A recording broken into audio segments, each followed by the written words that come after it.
Hello and welcome to my Britain's Got Talent Series 19, Episode 5 recap and review. My name is Marcin Ahomey, content creator and the host of Marcin Ahomey's Recap and Review podcast, where I talk about TV, music, celebrities, and so much more. If this is your first time tuning into my podcast, please download the episode and follow the podcast. Or if you're watching this on YouTube, please subscribe to the channel and hit the notification bell so you don't miss anything when an upload is on the channel. And remember, you can always follow me on my social media platforms, which is my Instagram at Marcin Ahomey and my YouTube channel, which is Marcin Ahomey. All of it is available in the thumbnail of the podcast if you're listening on Spotify. So it is week 5 already for the BGT Series 19, and let me tell you, it's been one heck of a season so far. It's been absolutely brilliant. I've been loving the auditions. I've been loving all the acts this year, and just again, it's just been a fantastic series overall. And last night it was another brilliant episode. If I say so myself, we had some great acts on. We had some acapella. We had some dance groups. We had choirs. We had a saxophone on, which was very cool. And we had not one, but 2 golden buzzers on last night. 2 very well deserving. And one of them, I think, could potentially win the whole thing. So it really was a fantastic episode last night. It was a great show. But without any further ado, let's get straight into this week's episode for Britain's Got Talent Series 19 for Episode 5. So here we go. Starting off the night, we had Key Voices, who are a choir from Derbyshire. They're aged 4 to 19 years old. And of course, I mentioned they're a choir, and they explained they all love singing. And one of the members was actually celebrating their birthday that day. So what a coincidence to have a birthday. Quite good luck, if I say so myself, to have a birthday on the same day of your audition, which I think is awesome. And one of the members said that if they were to win the show, they would go to Disneyland, and the group would go to Disneyland. So yeah, I mean, great response, if I say so myself. It was great response. So for their audition, they did a rendition of Diamonds by Rihanna. Great song, in my opinion. And I really enjoyed it. I think it was very charming. I liked the vocal arrangement. All of them had good voices. And it was just really nice to watch. So Alicia mentioned that the most important thing is that they were having the best time. And Simon mentioned it's one of those times where you feel happy. The audience are happy. And he's happy, so which I definitely agree with, because this was definitely a really lovely start to the show. I just love seeing choirs, and especially with kids' choirs. I think it's so endearing, and yeah, I thought they were really nice. I thought it was a great start to the show.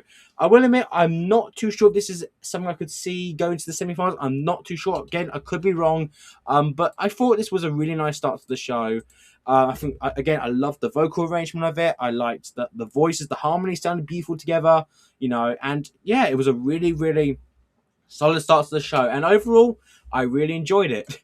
Next up, we had Mizuki Shinagawa, who is a aerialist from Japan. She's aged 27 years old, and she actually auditioned for Romania's Got Talent earlier this year, which I think is pretty cool. And she mentioned that to perform at the Royal Variety would be very special. And she mentioned, and also when she was asked how her act is different from some of the other aerial acts that's been on the show, she mentioned that it's these sort of skills that can be pretty slow for the movement, and but she's always imagining she's trying to draw something and just paint the sky, basically, which I thought was a very nice description there.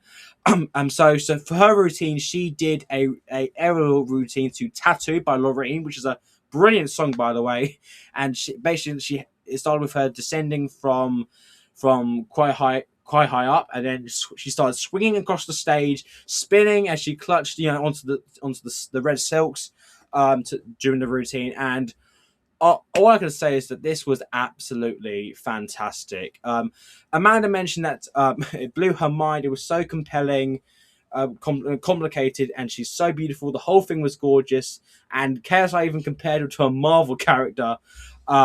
It was an astonishing performance. He mentioned, and she mentioned that she deserves all the praise, and I completely agree with the judges here. I thought she was absolutely unbelievable, and again, just it's these sort of acts I love seeing because they're very Cirque du Soleil type of acts, and I think these acts are always so fascinating to watch. But also the production value for this was really really good. So that's what I loved most about the performance here because she really made use of the production value here, which I thought was very very clever. And again, the whole routine itself I thought was absolutely brilliant. So this was a very well deserved 4 yeses, and yeah, I'm really hoping she makes it to the live shows because I think she has got so much potential to go far.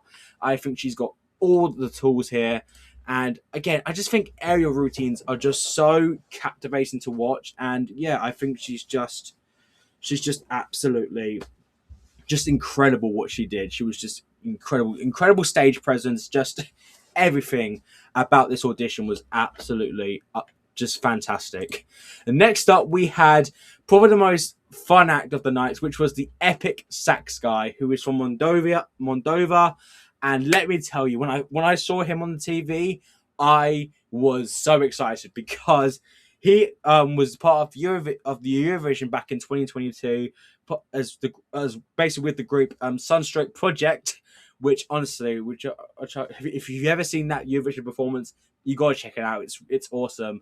And KSI recognized him, and during the audition, he was like, "Oh my god, it's Epic Sax Guy," because apparently they did a collaboration together.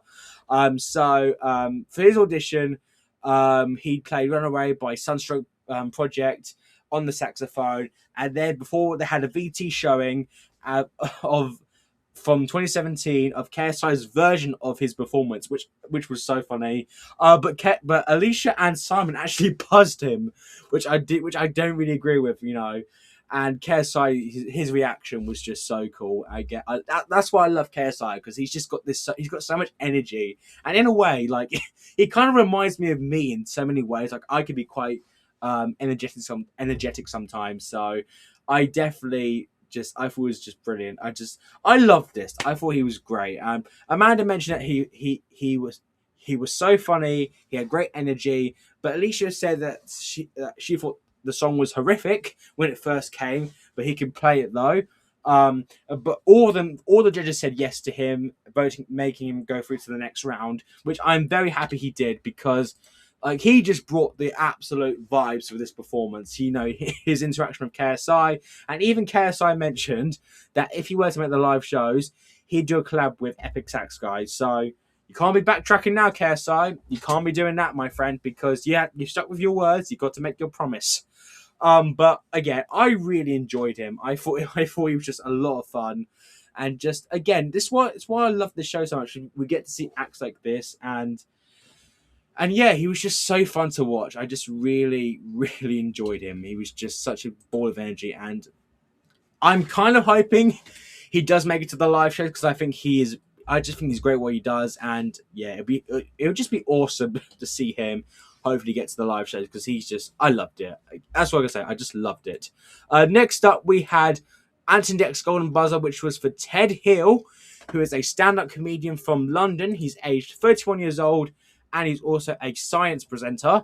A science presenter. And when he was asked what he was going to do, he mentioned he's here to combine his analytical brain with his love of stand-up comedy. So that was a pretty. So when he mentioned that, I was like, oh, okay. How's he going to do that then? So basically, and I have to say this right now, guys. I was not expecting to like this performance when I first saw it. In a way, like my first impressions. But let me tell you, the moment he started with with one of the first jokes, I thought it absolutely did it for me. I absolutely loved him. So he did a routine solely based upon his special interests, which include pie charts, his list of top 3 Simon Cowells, one of them being the judge, a Vietnamese boat called with a similar name, and a Victoria Wagon boy that he found in the 1841 Lancashire census, which that was just pretty funny. Then he shared his version of the phonetic alphabet, which is like A for Alpha, B for Bravo, etc. And before using it, to basically formulate KSI and Dex names, and also graphics as well, which was really funny. And he had a whole pie chart with like statistics, that which was so funny. And oh my god, I absolutely loved this. This was so brilliant. Alicia mentioned that he's super funny and it was brilliant. Amanda mentioned that it had blown her mind, completely unexpected.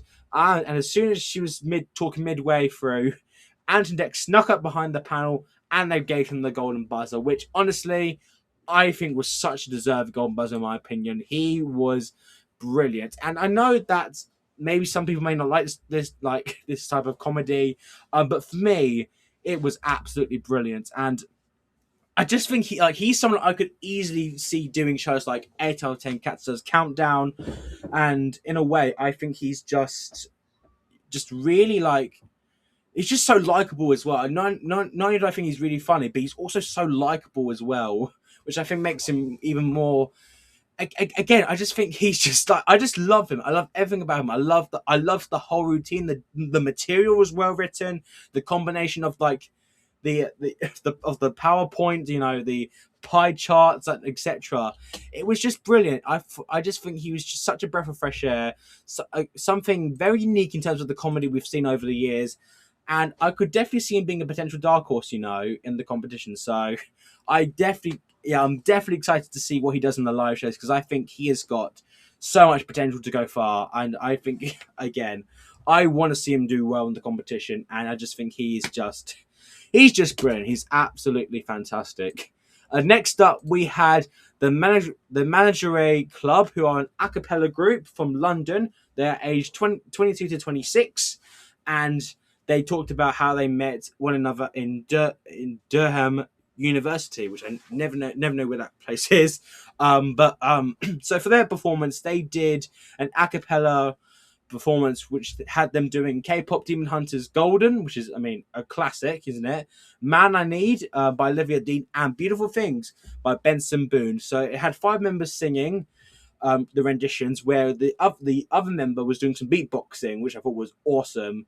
And I loved this. I thought they were absolutely brilliant. And, I love seeing a cappella groups on the show. It's quite rare we get to see a cappella groups performing on BGT, but I thought they were absolutely fantastic. But KSI was shocking to me, because he said no to these guys, and I was just shocked. I was just like, what? KSI of all people? I thought he would have loved it, but Simon disagreed with this, and he mentioned that the great thing about this actor, it was all a cappella and coming from them, which I don't understand what KSI is thinking about, because I thought they were absolutely brilliant. Again, I think it's very rare to see a cappella groups on the show, and they were fantastic. I loved the way they did the mashup of those different songs, and the harmonies sounded so good together. Like, it really reminds me of Pentatonics. Because for me, Pentatonics are literally one of the best a cappella groups out there. And I'm not trying to compare. I'm not trying to compare them to anyone, but I think they are. I think in their own way, they are just brilliant, and I just loved the whole performance they gave. It was just fantastic, and yeah, I'm really hoping we see them in the live shows too, because I think they've got so much potential to go far, and I hope the public get behind them, because they are just so talented. Again, I thought they were just brilliant, and yeah, just that's all I can say. It's just they were just absolutely fantastic. Give me a sec. Drink some water. I'm quite thirsty for all this talking going on. But yeah, I love these guys. I thought they were fantastic, and hopefully we get to see them in the live shows, because I think they are brilliant. Next up, we had the act that I have been so excited to see for the majority of the series, and they did not disappoint. And that was Mega Unity, who are a dance group from France. They're aged 16 to 25. And they've been on quite a few Got Talent shows over the years. They got the runners-up on France Got Talent in 2021. Then they won France Got Talent back in 2023. And they got to the final on Got Talent España, where they got the group Golden Buzzer. And that was back in, was that 2023 as well? Yeah, 2023. So they've done well in terms of the Got Talent franchise. So it's very good to see. So for their performance, they did a synchronized dance routine, which had them moving their arms in unison while dressed as the Joker, and then they combined less synchronized aspects to a medley of songs. At one point, they even had like almost like everyone stacking up top of each other and then doing all the arm movements, which was unbelievable. And the whole performance itself was just, it was absolutely incredible. So Alicia mentioned that the acting and the passion that was just pouring out of them was amazing. And Amanda mentioned that it was so in time and so well executed. KSI also loved it. And Simon said it was brilliant too, even though he kind of felt like they've seen some of these acts before, but he still thought they were absolutely brilliant. And I completely agree. I thought these guys, you know, as you guys probably might remember, that me and Tom was on the podcast about a month ago, and we talked about Mega Unity, and they were one of the acts I had been so excited to see, and they did not disappoint in the slightest, and just everything about this performance was incredible. From like the theme of it, you know, the whole Joker theme, the choreography, the synchronicity, and the production value for this, I thought was unbelievable. For me, they are definitely one of the best dance groups this series. I think they were just absolutely fantastic, and just yeah, they were just absolutely brilliant to watch. Just I think for me, I think they've got a real good chance of being potential finalists. I think already. I would love to see what they do next in the semi-finals, because I think they have what it takes to be potential candidates to go all the way. I just thought they were absolutely fantastic, and just the whole routine was just incredible. I wish it was a little bit longer, but that does not matter, because overall the performance was just top notch, absolutely stunning, just visually mesmerizing, and just again, it's so for that amount of people to be that in sync with each other is incredible, and they were absolutely unbelievable, and I really hope they go all the way, because they are just incredible. Next up, we had MC Tezo, aka Kevin Hogg, who is a rapper, age 43 years old. He works as a gas engineer, and he's from Newcastle. So for his audition, he had the judges and live studio audience to basically have their hands in the air, and he did his own original song about being on the show, which was pretty cool. It kind of reminded me of DJ Talent. I can't pronounce his name properly. DJ Talent, that's his name, from quite a few years ago. I think that was back in 2009, 2008, I believe he was on.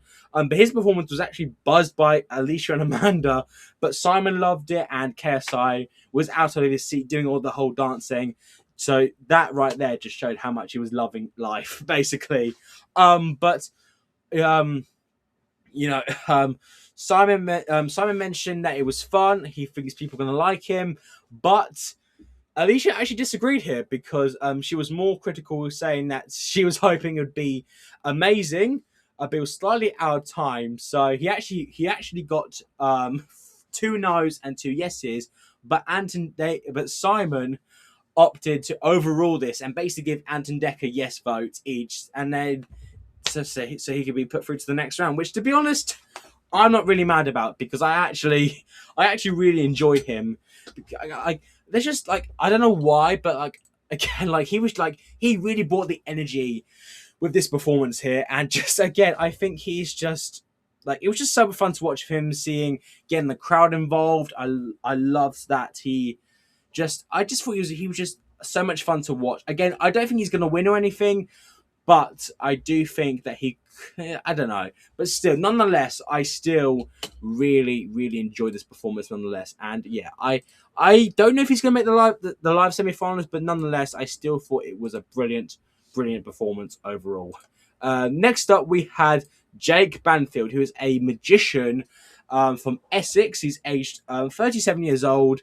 And I have to say, this year has been the year of magic, because we've had so many magicians on this year. It's insane. Like, I feel like, because last year, like, I'm just trying to think, there's quite a few good acts last year. Like I think, because I don't know. But anyways, I think this year, you know, it's really been the House of Magic, I think, for this year, which I'm not really complaining, because it just shows that last, you know, Harry Moulding won it last year, and it just shows that the magic is getting higher and higher and higher.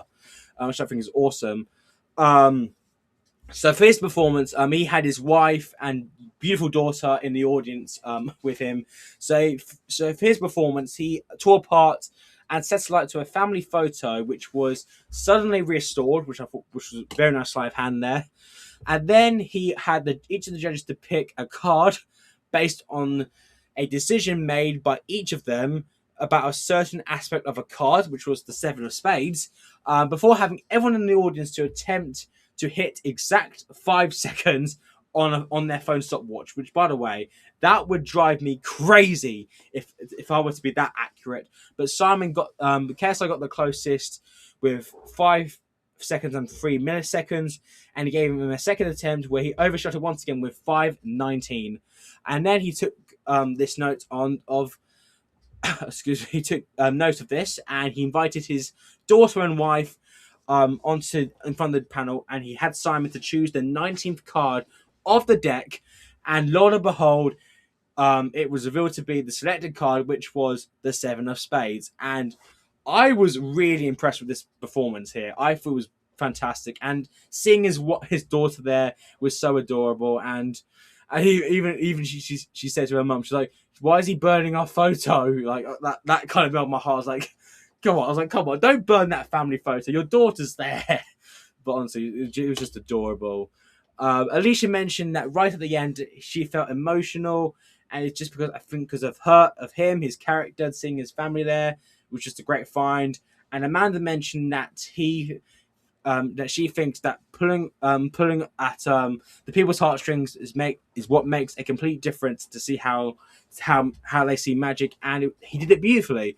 Now Simon was a little bit critical, saying that he wasn't really Vegasy, and he didn't he had to up his showmanship because of his down to earth personality. Now I will say, I think I can understand where he's coming from with with what he's saying, because I think he is quite reserved. But I think that's what makes him likable, and like in a way that's what makes him stand out, in my opinion. Because I think you don't want to see like any cocky people being on the show doing magic. Hey, look at me, I'm a magician. Look how good I am. But again, I think with his down to earth persona, I think that's what makes him really stand out for me, because it's just him. It's just him, what he's like as a person. But also, I thought it was a brilliant performance, and the way he had his family involved, it was just really wholesome, and it just shows how much of a good dad he is. And I just have so much respect for him. I loved this audition. It was just really, again, it was just really wholesome to watch. Again, I will admit, I'm not too sure if he's going to be in the semi-finals. I would not be disappointed if he did, because I think he could be a potential dark horse as well. But again, we'll have to wait and see. But I think he could be in trouble, especially with the magicians we've had, like Rafferty Coop, Fabian Fox from last week. I think he could be in the danger zone. But nonetheless, I thought it was still a brilliant performance, nonetheless. And I'm very excited to see what he does next, because I think he has a lot of potential in him.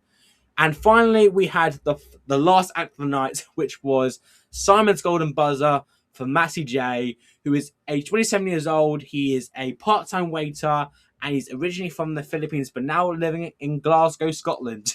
So good old Scotland in the house. So he mentioned that. But by the way, just before we go on here, this performance was. I'm gonna say it might be in just a minute, but all I can say is holy moly, it was absolutely unbelievable. So he explained that he had been waiting for a chance to end his thoughts of him being a forever singing competition loser. And Simon was like, "Oh wait, which show were you on?" He mentioned Idol, the Idol Philippines, which is basically the American Idol but in the Philippines. And Simon asked him, "Do you watch Star Wars by any chance?" And his response was probably the best response I've ever heard. And he said, "No, I'm too gay for that."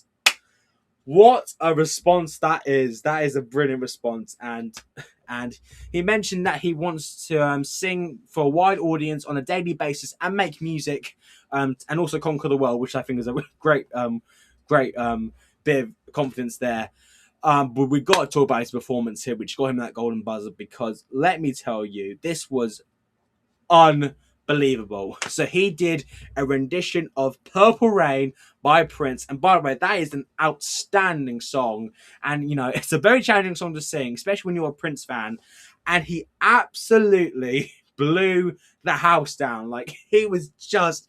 I mean, this was not only the best performance of the night, this was the best performance of the series. It was absolutely incredible. And his range, his vocal range is absolutely insane. Like some of the notes he was hitting, I had goosebumps. My jaw was dropped. It was just absolutely incredible. I mentioned that his personality is outstanding, and he became a superstar as soon as he took the mic off the stand. And Simon mentioned it was the biggest reaction that they had from anyone of the series so far.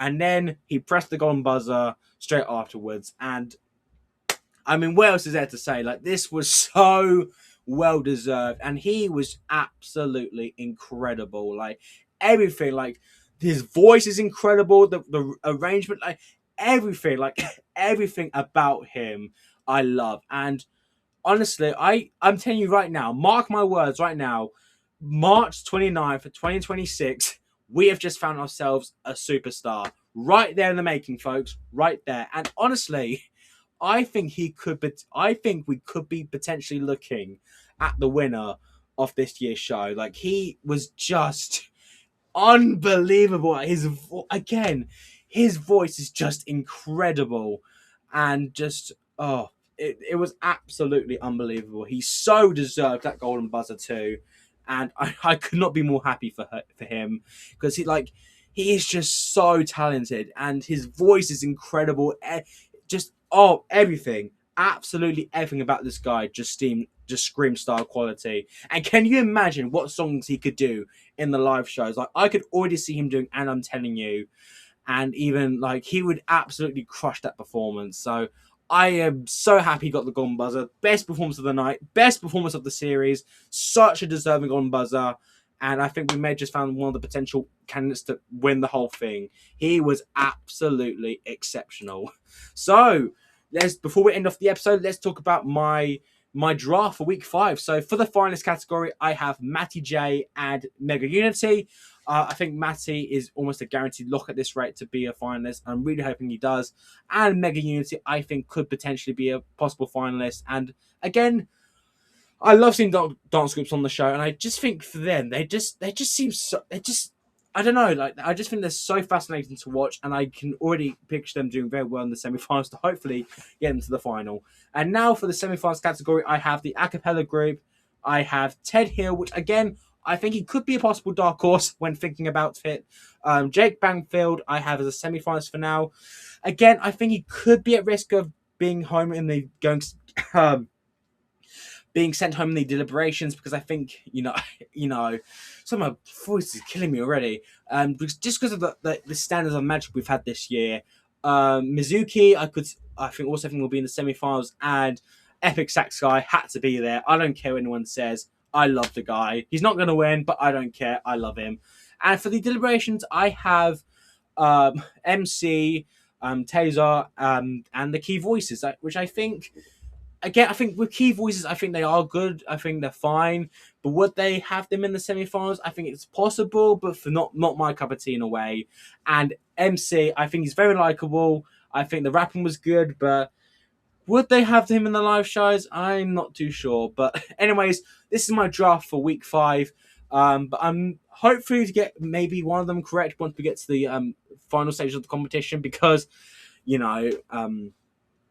but yeah, I'm really hoping to have at least one finalist from this episode, because I think one of them could easily win the whole thing. And I just thought the whole episode itself was absolutely brilliant.